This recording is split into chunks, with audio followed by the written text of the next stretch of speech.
شكرا السيدة الرئيسة، السيد الوزير، عن الإجراءات التي تقوم بها وزارتكم من أجل تعميم البنيات التحتية الثقافية بجميع مدن وجهات المملكة وكذلك بالعالم القاهري. نسألكم سيد الوزير. شكرا سيد الوزير، استمعنا لكم باهتمام ولكل الأرقام والمعطيات المقدمة بخصوص هذا الموضوع الذي يهم تعميم البنيات الثقافية خاصة بالعالم القروي.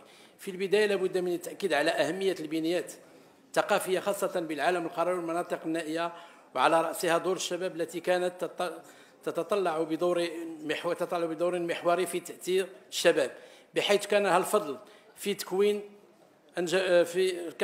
في كونها أنجبت لنا في الماضي فنانين ومفكرين وكتاب ومؤطرين كان لهم وزن كبير في المجتمع.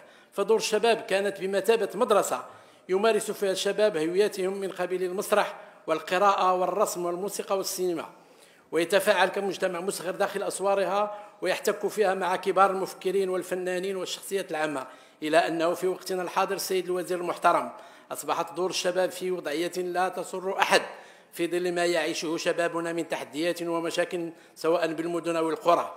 فدور الشباب باتت مجرد أطلال هجرها الجميع، بل هناك عدة دور الشباب نجدها مغلقة بتاتا. سيد الوزير، بالنسبة لنا حنا كإقليم بني ملال عندنا 5 ديال دور الشباب، ومن عهد 3 منهم من عهد الاستعمار، والاغلبيه ديال هاد ال5 الاغلبيه ديالهم مسدودين ولا ما كاينش الاطر، ما فيهاش اطر. فلهذا نقترح لكم في هذا الصدد ضمان توفير المرافق الثقافيه الاساسيه في جميع انحاء المملكه باش تسهل. شكرا.